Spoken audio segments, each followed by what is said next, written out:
저는 이제 아주 중요한 일을 고백하려고 해요. 아주 중요한 얘기를 고백하려고 합니다. 저는 한 15년 전쯤에 눈을 수술했어요. 네. 원래는 안경을 썼었어요. 너무 충격적이라 놀라셨죠? 그래요? 하고 싶은데 못했어요. 근데 가끔 그런 때가 있었어요. 안경 썼을 때 한참을 안경을 찾고 있는데 이미 쓰고 있었던 때가 있죠. 그 안경 쓰신 분들 기억 아시잖아요. 또 뭐 안경 쓰고 세수한 적도 여러 차례 있고요. 없으셨어요? 나만 그랬나? 무서운데 네. 이거를 갖다 이렇게 해놓고 해서 네. 출근한 적이 있었어요. 대안경. 급하니까 그냥 씻고선 이제 그 앞에 놔두고 잊어버리고 그냥. 네, 그럴 때도 있죠. 네. 한 두세 번 안경을 안경 안 쓰면 불편해. 애기가 집에서는 제가 안경을 벗어놔요. 네, 안 네. 보이니까. 그냥 답답하고 이렇게 가까이 있는 데는 그냥 이렇게 자연스럽게 다니다 보면 그게 또 익숙해지거든요. 그렇죠, 맞아요. 그러다 보면 안경을 벗어난 저도 며칠 전에 얼마 안 됐어요. 열심히 운동하고 가는데 뭐가 없어. 허전한 거죠. 네. 저도 출근하는데 그새 보면 없어서. 네. 저는 안경 쓰고 세수한 적도 여러 차례 있어요. 그 이제 가끔 이제 피곤하면 안경 쓰고 잠이 들 때가 있어요. 안경 쓴 채로 잠이 들 때가 있는데, 그리고 아침에 이제 깨죠. 깨면은 안경 찾아요. 어딨나 쓰고 있는데. 그럴 때 많아요. 어느 날인가는 제가 이제 그 제 신용카드를 사용하려고 한참을 찾는데 도저히 찾을 수가 없는 거예요. 아무리 찾아도 없어요. 지갑도 뒤져보고 책상도 찾아보고 했는데 안 보이더라고요. 어디에 뒀을까 한참 생각했는데, 생각하니까 핸드폰 뒤에다 이게 제가 꽂아놓거든요. 거기 있는 걸 잊어버리는 거예요. 핸드폰 들고 찾아요. 그럴 때가 종종 있죠. 무언가를 열심히 찾는데 없어서 답답해하고 있을 때, 너무나도 어이없는 곳에서 발견되는 그런 때, 옆에 두고 못 찾고 있을 때, 그럴 때가 있어요. 사실 그런 것들을 우리는 건망증이라고 얘기하기에도 참 미안해요. 왜냐하면 건망증은 어디에 두었는지를 아예 잊어버리거나 아예 기억하지 못하는 그런 경우라고 한다면, 분명히 내 옆에 있는데도 못 찾고 모르고 있는 것은 주위를 잘 못 살폈거나 아니면 다른 것에 집중을 하고 있어서 우리의 시야가 좁아지는 것이기 때문에 그래요. 옆에 있는데 안 보이는 거예요. 못 보는 거예요. 그래요. 우리가 못 찾는 게 아니라 다른 것에 집중하고 있으니까 보이지 않는 거예요. 내 시선이 내가 찾아야 되는 것은 그것에 있어야 되는데, 눈으로는 원하는 것을 찾고 있지만 내 머리로는 다른 생각을 하고 있으니까 보이지 않는 거죠. 여러분, 때로는요 우리가 아무리 뒤져도 보이지 않을 때가 있어요. 열심히 찾아보고 뒤져봐도 보이지 않아서 결국에는 없나 보다 하고 포기해야죠. 그리고는 이제 아무리 옆에 있다고 옆에서 이야기를 해줘도 믿지 않아요. 내 눈에 안 보이니까. 그만큼 보이지 않아도 보이지도 않고 찾아지지도 않는 거예요. 사랑하는 여러분, 우리의 옆을 한번 되돌아보세요. 눈을 크게 뜨고 한번 보세요. 분명히 우리의 주위를 둘러보면 발견할 수 있는 것이 있습니다. 왜요? 저와 여러분이 찾고 있는 것은 언제나 우리와 함께 하고 있기 때문입니다. 믿으십니까? 우리 한번 좌우를 둘러보시면서 그렇게 물어보세요. 찾으셨어요? 찾았어요? 다시 한번 이렇게 인사해 보시죠. 함께 하겠습니다. 함께 하겠습니다. 성경은 잠언 8장 17절에 우리에게 이렇게 얘기합니다. 나를 사랑하는 자들이 나를 사랑을 입으며 나를 간절히 찾는 자가 나를 어떻게 해요? 만날 것이다라고요. 사랑하는 여러분, 우리 한번 열심히 찾아봅시다. 반드시 하나님께서 저와 여러분을 만나 주실 줄로 믿습니다. 마가복음 4장 1절에서부터 보면 예수님께서는 갈릴리 바닷가에서 많은 무리들에게 비유를 통해서 천국을 이야기해 주셨어요. 그리고는 제자들에게 말씀하시죠. 35절 말씀을 우리가 다시 한번 읽어보겠습니다. 읽습니다. 그날 저물 때에 제자들에게 이르시되 우리가 저편으로 건너가자 하시니. 아멘. 마가복음 4장의 전반부를 보면 예수님께서는 갈릴리 바닷가에서 많은 설교를 하셨어요.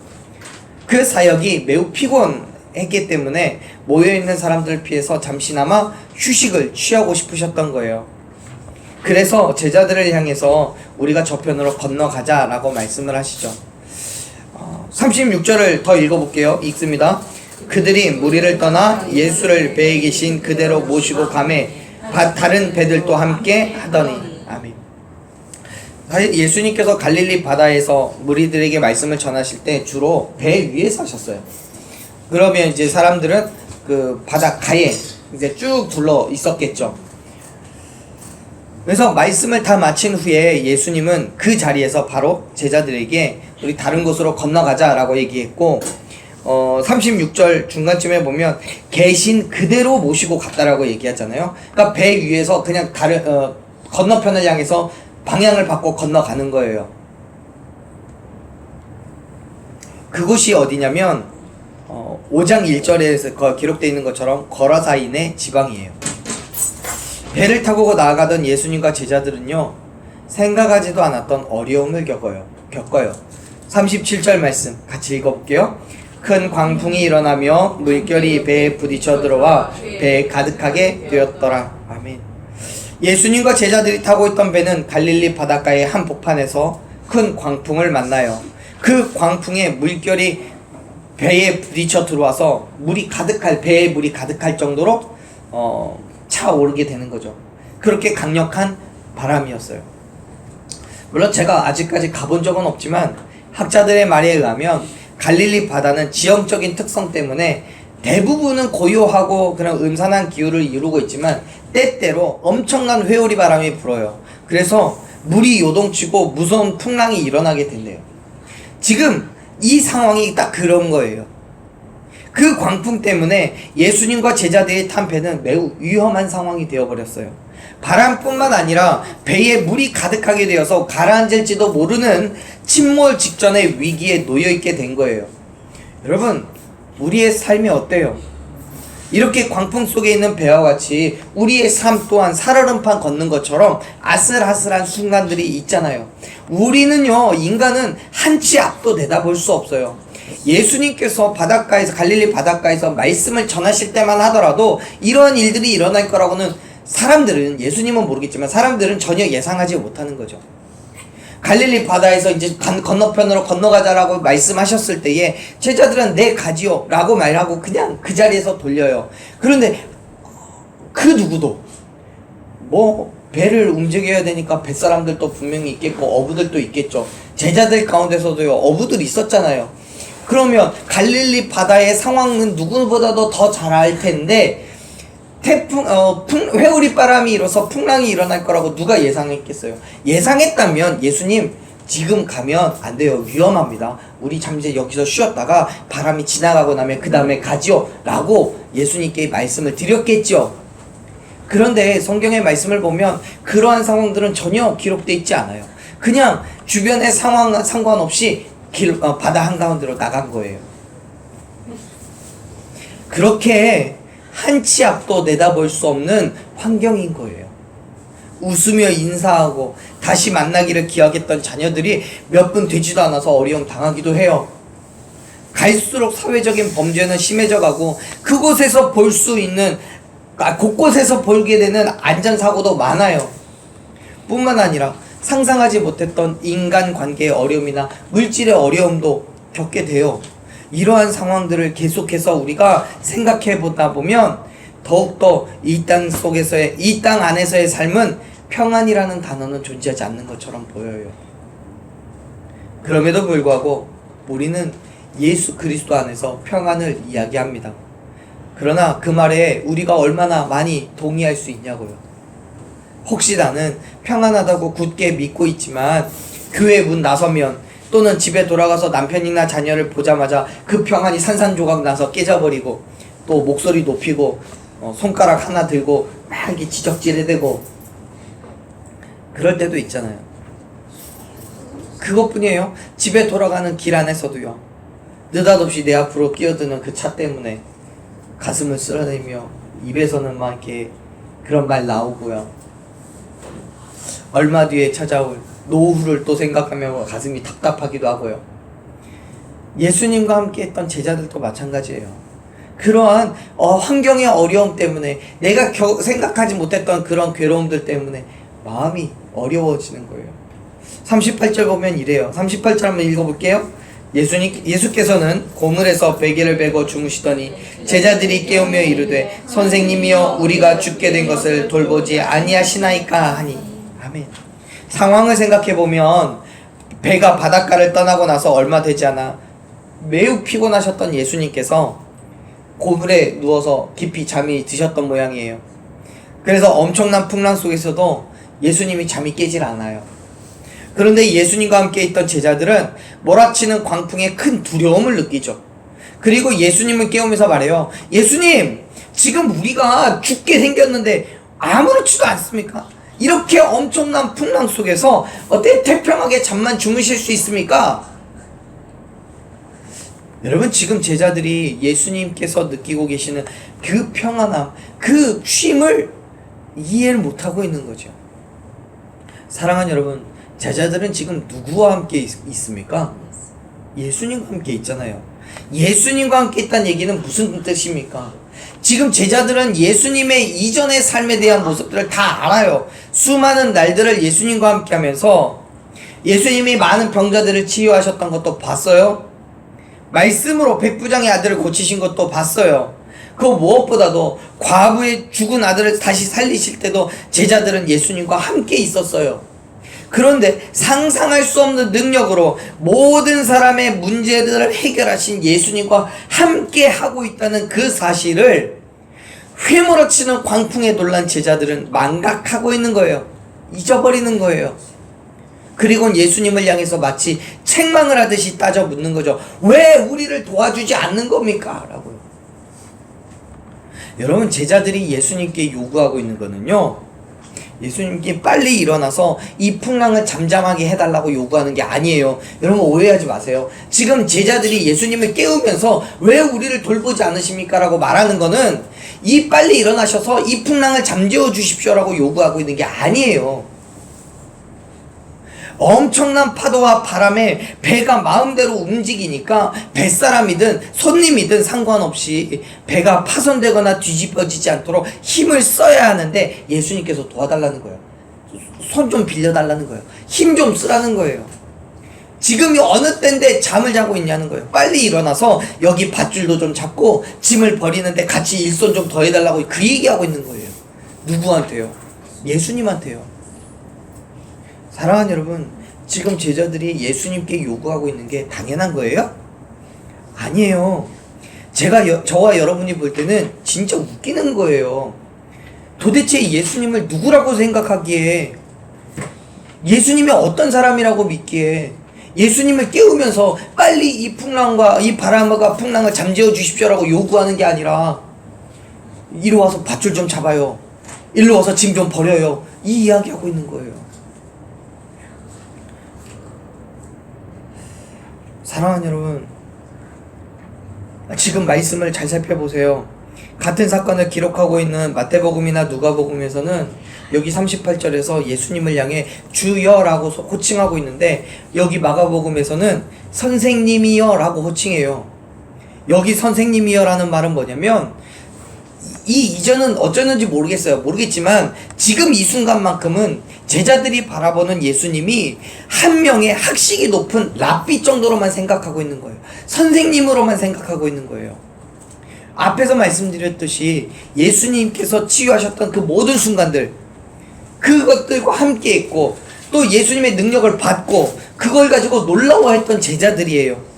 하나님께서 예수님과 함께하고 계시고 예수님의 말씀 가운데 역사하시는 것도 확인했어요. 그 사건들로 인해서 예수님이 하나님의 아들이심을 믿고 있어요. 그런데요, 지금은요, 자기들이 해결할 수 없는 그 모든 문제들, 고통과 두려움의 순간들, 특히 목숨을 위태롭게 되는 이런 상황을 겪게 되니까 이전의 그 모든 기적의 순간들이 하나도 생각나지 않는 거예요. 예수님이, 지금 내 눈앞에 보이는 예수님이 하나님의 아들이 아니라, 모든 천지 만물을 다스리고 주관하시는 하나님의 아들이 아니라 한 명의 인간으로밖에 보이지 않는 거예요. 사랑하는 여러분, 지금 제자들에게는 뭐가 없는 거예요? 믿음이 없는 거예요. 적어도 지금 이 순간만큼은 이들에게 믿음이 없는 거예요. 어떤 믿음이요? 예수님이 하나님의 아들이시라는 그 분명한 믿음이요. 예수 그리스도에 대한 믿음이 없는 거예요. 하나님의 아들 되신 예수 그리스도께서 우리와 함께하고 있다는 그 믿음이 없는 거예요. 그들에게는 오직 요셉의 아들이어서 나사렛에서 장성하신 그 예수님밖에, 인간의 아들인 예수밖에는 보이지 않는 거예요. 여러분, 근데 예수님은 어때요? 예수님께서는 그 풍랑 속에서도요, 걱정과 염려 없이 주무시고 계시는 거예요. 왜요? 왜 주무셔요? 하나님께 대한 절대적인 신뢰가 있으니까요. 믿음이 있으니까요.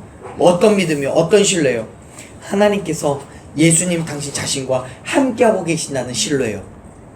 그리고 그 하나님께서 전지전능하신, 그리고 세상 모든 만물을 창조하신 분이라는 확실한 믿음이 있기 때문에요. 참 자는 거예요.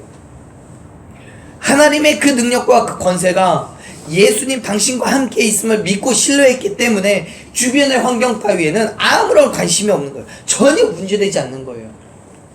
그리고 그 예수님과 함께 있는, 아니 본질적으로는 하나님의 자신이 되신 예수님과 함께 있는 그 제자들에게 또한 그 믿음과 신뢰가 있었어야 된다는 사실 여러분 믿으시길 바랍니다. 만일 그랬다면 제자들은 잠든 예수님을 깨울 필요가 없었을 거예요. 왜요? 예수님께서 이 이후에 예수님께서 하시듯이 제자들이 그냥 선포하면 돼요.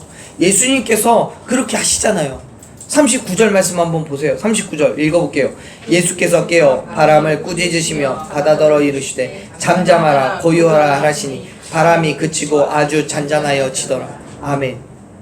사랑하는 여러분, 하나님과 함께하고 있을 때에는 그 어떤 어려움도 죽음의 공포 속에서도 평안함을 누릴 수 있음을 믿으시길 바랍니다. 왜요? 우리와 함께 하시는 하나님, 그 하나님은 병든 자를 낫게 하시는 분이시고 죽은 자를 살리시고 바다의 파도와 하늘의 비바람을 잠잠케 하시는 분이시기 때문입니다. 우리의 생사화복을 주관하시는 유일하신 분이시기 때문입니다. 그분이 누구라고요? 하나님이시라고요. 우리가 믿고 있는 하나님이시라고요. 할렐루야. 지금 예수님은 그러한 능력의 하나님과 함께하고 있을 뿐만 아니라 하나님 당신 자신이기 때문에 그 공포와 두려움 속에서도 평안을 누리시는 거예요. 주무시는 거예요. 뭐 주변에 그렇게 난리를 치고 말고 그게 나랑 무슨 상관이냐는 거예요.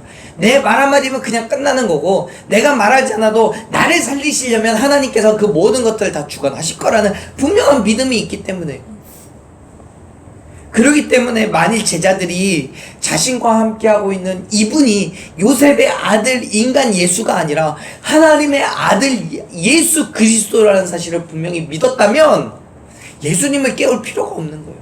그냥 내가 예수의 이름으로 명하노니 바람아 잔잔해져라 파도야 잔잔해져라 말하면 끝나는 거죠. 나중에 예수님 말하시잖아요. 너희들에게 겨자씨만한 믿음이라도 있다면 태산으로 옮겨서 바다에 던질 수도 있더라고요. 그리고 분명히 바람과 바다는 제자의 그러한 명령에 순종했을 거예요. 왜요? 내 능력으로 선포하는 거 아니잖아요. 내가 할 수 있는 하는 게 아니라 하나님의 자녀된 권세로, 나와 함께하고 계시는 하나님의 능력으로 그 일을 행하는 것이기 때문에요. 그렇기 때문에 그 명령에 모든 자연과 모든 태산이 전부 다 그 명령을 들을 거라는 거예요. 사랑하는 여러분, 우리의 삶에서도 한번 생각해 보세요. 우리가 웃으며 즐겼던 시간들도 있겠지만 때때로 의도치 않게 벌어지는 문제들 때문에 가슴 졸이고 있었던 시간들도 있어요. 때로는 풍랑 속의 제자들처럼 생명의 위협까지도 느낄 수 있을 만큼 다급한 순간도 있어요. 그러한 모든 상황들 속에서 여러분은 뭘 믿고 계십니까? 지금 이 순간만큼은 하나님 어디 계신지 몰라요. 지금 이 순간만큼은 내 앞에 놓여진 그 문제를 해결하는 데 그 급해서 이 문제를 주관하실 수 있는 분이 예수님이란 사실을 망각해요.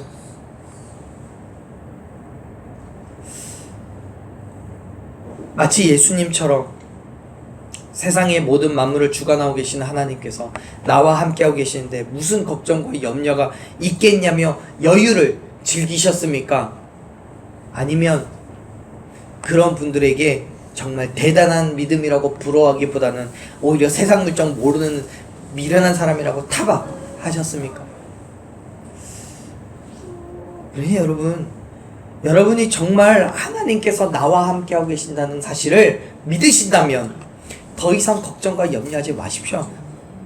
공포와 두려움 속에서 여러분 담대하시기를 축원합니다. 그리고 세상을 향해 선포하세요.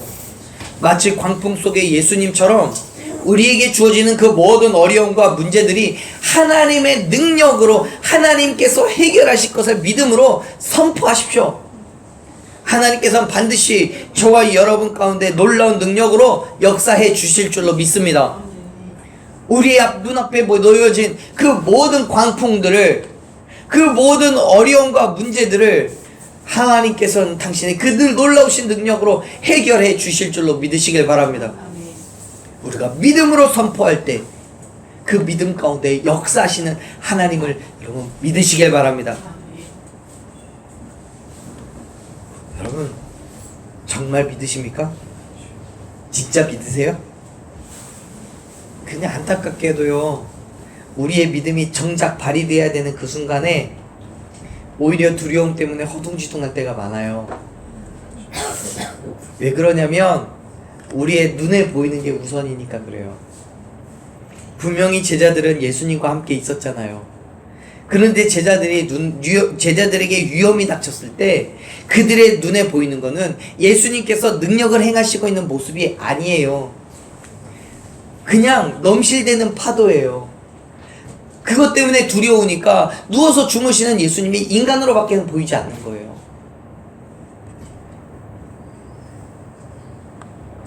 그 어려움과 그 문제들 속에서 이전에 능력을 행하셨던 예수님의 모습이 그려졌어야 되는데 그게 그려지지가 않는 거예요.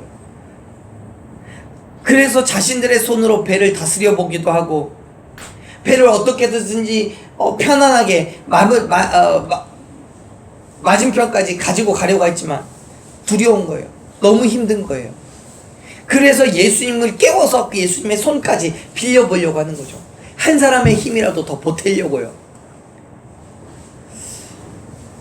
제자들이 예수님을 깨워서 손을 보태려고 힘을 더하라고 그때까지도요, 우리가 읽었던 39절과 같이 말씀으로 해결할 거라고는 생각하지 못했을 거예요. 39절에서 예수님께서는 그렇게 하시잖아요. 어떻게 해요? 다시 한번 읽어볼까요? 39절. 바람을 꾸짖으시며 바라나도 이르시되 잠잠하라 고요하시니 바람이 그치고 아주 잔잔하여지더라. 아멘. 그래요. 예수님께서요 깨우셔서 바다를 향해, 바람을 향해 잔잔하라고, 멈추라고 명령하시자 그 모든 자연 만물들이요 그 말씀에 순종해요. 사랑하는 여러분, 여러분은 무엇을 믿고 계십니까? 하나님께서 저와 여러분 가운데 함께 하고 계심을 믿으십니까? 그 하나님께서 천지 만물을 창조하시고 우리의 모든 삶을 주관하고 계심을 여러분 믿으십니까? 담대하게 확실한 믿음으로 고백해 보십시오. 믿으십니까? 네. 여러분, 비록 우리가 하나님을 우리의 눈으로 볼 수는 없지만 오히려 우리가 눈을 뜨고 보면 세상이 더 보이고 세상의 그 힘듦이 보이지만 또 우리의 귀에는 하나님의 목소리가 직접 들리진 않지만 세상 사람들의 조언과 세상의 가치관의 목소리가 우리 귀에 더 잘 들리지만 그럼에도 불구하고 저와 여러분 가운데 하나님께서 함께하고 계심을 여러분 믿으시길 바랍니다. 히브리서 11장 1절에서 사도 바울이 그렇게 말씀하잖아요. 뭐라고요? 믿음은 바라는 것들의 실상이고 보이지 않는 것들의 증거라고요. 보이는 것을 믿는 거는요 믿음이 아니에요. 그거는 그냥 지식이고 알미예요. 예수님께서는 요한복음 20장 21절에서도 예수님의 부활을 믿지 않는 도마에게도 그렇게 말씀하시잖아요. 너는 나를 보니까 믿냐? 보지 않고 믿는 자는 더 복이 있다라고 말씀하세요. 사랑하는 여러분, 믿음을 가지십시오. 하나님께서 천지 만물을 창조하셨음을 믿으십시오. 예수님께서 저와 여러분을 위하여 죽으시고 3일 만에 부활하셨다는 사실을 여러분 믿으십시오. 그리고 지금 그 예수님께서 저와 여러분 가운데 함께하고 계심을 또한 믿으시길 바랍니다. 그 믿음으로 우리는 세상을 이기는 거예요. 아멘. 여러분, 하나님이 우리의 눈에 보이지 않기 때문에 도움이 될 수 있을까 의심이 될 때도 있어요. 간절히 기도하면서도요, 지금 내 눈앞에 보이는 문제가 해결될까 의심할 때도 있어요. 그런데요, 믿으십시오. 하나님께서는 반드시 우리와 함께 하시고 우리에게 크고 놀라운 일들을 이루어 가실 줄로 믿습니다. 예수님께서는 믿음대로 될 거라고 말씀하셨어요. 그래서 제자들을 향해서 말씀하시는 거예요. 뭐라고요? 40절 말씀 읽어보세요. 읽습니다. 이에 제자들에게 이르시되 어찌하여 이렇게 무서워하느냐 너희가 어찌 믿음이 없느냐 하시니. 아멘. 제자들의 부르짖음에 잠에서 깨신 예수님께서는 바람을 꾸짖으시고 바다를 향해 잠잠하라고 고요하라고 명령하셨어요. 그리고 바람과 바다는 그 명령에 즉시 순종해요. 세상 모든 만물을 주관하신 하나님과 함께하고 계시는 예수님의 명령이기 때문에 바람과 바다는 순종할 수밖에 없어요. 거부할 수가 없는 거예요. 그런데 중요한 거는요, 앞에서도 말씀드렸지만 제자들에게도요, 하나님께서 그들과 함께하고 계심을 믿었다면, 그냥 배에서 주무시고 계신 예수님께서 하나님의 아들이심을 믿었다면, 그래서 모든 병을 고치시고 죽은 자를 살리신 분이라는 사실을 확신하고 믿었다면, 그 믿음으로 제자들이 선포했어도 바람과 바다는 잔잔해지는 거예요. 그래서 40절에 예수님 말씀하시는 거예요. 니네가 왜 이렇게 무서워하냐고요. 왜 그렇게 믿음이 없냐고요. 바꾸어 말하면 무슨 뜻이에요? 너희에게 믿음이 있다면 무서워하지 않아도 된다고 얘기하는 거예요. 너희들에게 믿음이 있다면 이 환경을 너희들이 주관할 수 있다고 말씀하시는 거예요. 어째서 하나님의 아들 된 나와 함께하고 있음에도 불구하고 두려워하느냐라는 나무라는 거예요. 책망이에요. 하나님께서 우리와 함께하고 계심을 믿어야 되는데 왜 믿지 못하고 두려워하냐는 거예요. 사랑하는 여러분 뭐 때문에 혹시 두려워하고 계시는 거 있습니까? 무서운 거 있으십니까? 두려워하지 마세요. 걱정도 염려도 하지 마세요. 나와 함께하고 계시는 뭘 믿어요? 하나님을 믿으십시오. 천지 만물을 창조하시고 세상의 모든 것들을 주관하시는, 특별히 인간의 생사화복을 주관하실 뿐만 아니라 우리를 사랑하셔서 죽음 가운데서 건지시기를 원하시는 하나님이 저와 여러분 가운데 함께하고 계심을 믿으시길 바랍니다. 그 하나님이 계시기 때문에 두려워할 필요가 없는 거예요. 저와 여러분의 모든 문제들, 인간의 힘으로 해결할 수 없는 그 풍랑과도 같은 일들도 우리와 함께하고 계시는 하나님께서 반드시 해결해 주십니다. 사랑하는 여러분, 우리 연약한 인간이기 때문에요, 위기에 처하면 누구나 당황하기도 하고요, 무서워하기도 해요. 두려워 떨 수도 있어요. 근데요, 예수님께서 때로는 잠자고 계시는 것처럼 우리의 삶에 아무런 영향력이 없는 것처럼 느껴질 때도 있죠. 잠잠하고 계시니까. 그래서 예수님을 향해 목소리를 높여 외칠 수 있어요. 도대체 예수님 지금 어디 계시는 겁니까? 예수님 왜 내 기도에 응답하지 않으시고 왜 예수님 나의 도움이 되지 않으십니까? 라고 말할 수 있어요. 그런데 여러분, 그러한 모든 상황들 가운데에서 기억하십시오. 하나님께서는 여전히 저와 여러분 가운데 함께하고 계심을 믿으시길 바랍니다. 예수님이 잠잠하실 수 있어요. 하나님께서 아무런 일을 행하실지 않으실 수 있어요. 마치 주무시고 계시는 것처럼. 그럼에도 불구하고 예수님은 제자들과 함께 한 공간에 계시잖아요. 그럼 믿고 선포하면 되는 거예요. 예수님께서 우리의 삶에 영향력이 있는 것처럼 보이지 않아도, 하나님이 내 눈에 보이지 않고 내 귀에 음성 들리지 않는 것처럼 보여도 하나님이 내 옆에 계신다는 사실을 여러분 믿으신다면 그 하나님을 믿음으로 선포하십시오. 그러면 우리의 모든 문제들, 육체의 질병들, 삶의 고난과 괴로움들, 물질의 어려움들, 자녀와 남편과 환경과 직장의 어려움들 하나님께서 모두 다 해결해 주실 줄로 믿으시길 바랍니다. 물론 언제, 어느 때, 어떤 방법으로 해결하실지는 모르겠습니다. 죄송합니다. 거기까지는 제가 장담해 드릴 수 없습니다.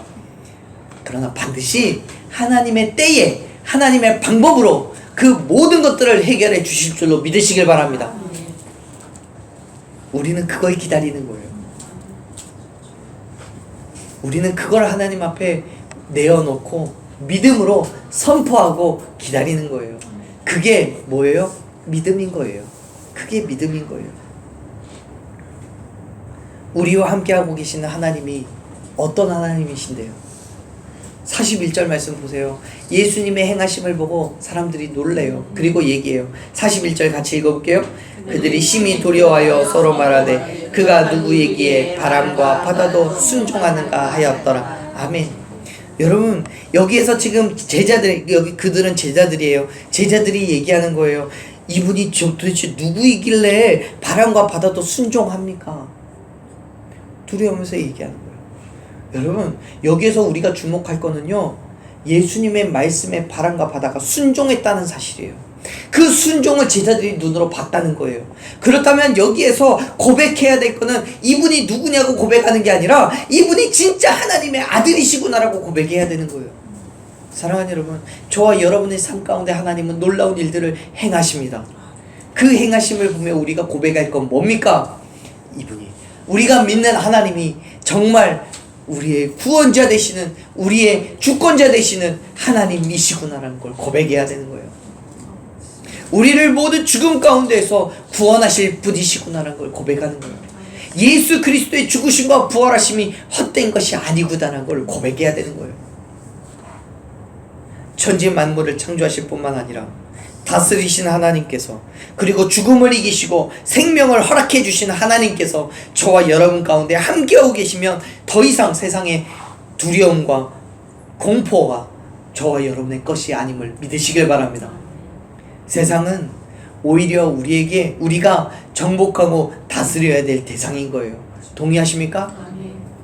사랑하는 여러분, 세상 속에서 우리는 결코 안전하지 않아요. 세상은 언제나 우리에게 불안함과 공포와 두려움을 줘요. 그래서 믿음을 계속해서 떨어뜨리려고 해요. 세상을 쫓아 살아가야 된다라고, 세상의 가치관을 믿어야 된다라고 얘기해요. 남들보다 못하면 어떡하나, 돈이 없으면 어떡하나, 내 자녀가 대학을 떨어지면 어떡하나, 수많은 문제와 걱정의 거리들이 우리에게 매일매일 부어줘요. 그 모든 상황들 속에서 하나님께서 저와 여러분 가운데 함께하고 계시고 우리에게 베푸실 놀라운 일들을 여러분 기대하십시오. 그 기대함으로 내 옆에 계신 하나님을 의지하여서 말씀으로 선포하는 거예요. 사단방의 권세는 물러갈지어다. 예수의 이름으로 명하노니 어둠아 떠나갈지어다. 예수의 이름으로 명하노니 모든 병만은 떠나가고 우리의 공포와 두려움을 주는 모든 상황들은 해결될지어다. 선포하는 거예요. 그러면 그 모든 선포함 가운데 하나님께서 역사하실 줄로 믿으시길 바랍니다. 여전히 많은 것들로 세상이 우리를 시험하고 유혹에서 넘어지게 하겠지만 하나님께서 우리와 함께하고 계심을 믿기 때문에 그 믿음으로 세상의 모든 풍랑을 이기고 승리하는 저와 여러분 되기를 간절히 축원합니다. 예수의 이름으로 선포하고 모든 어둠의 세력을 이기는 저와 여러분 되기를 간절히 축원합니다.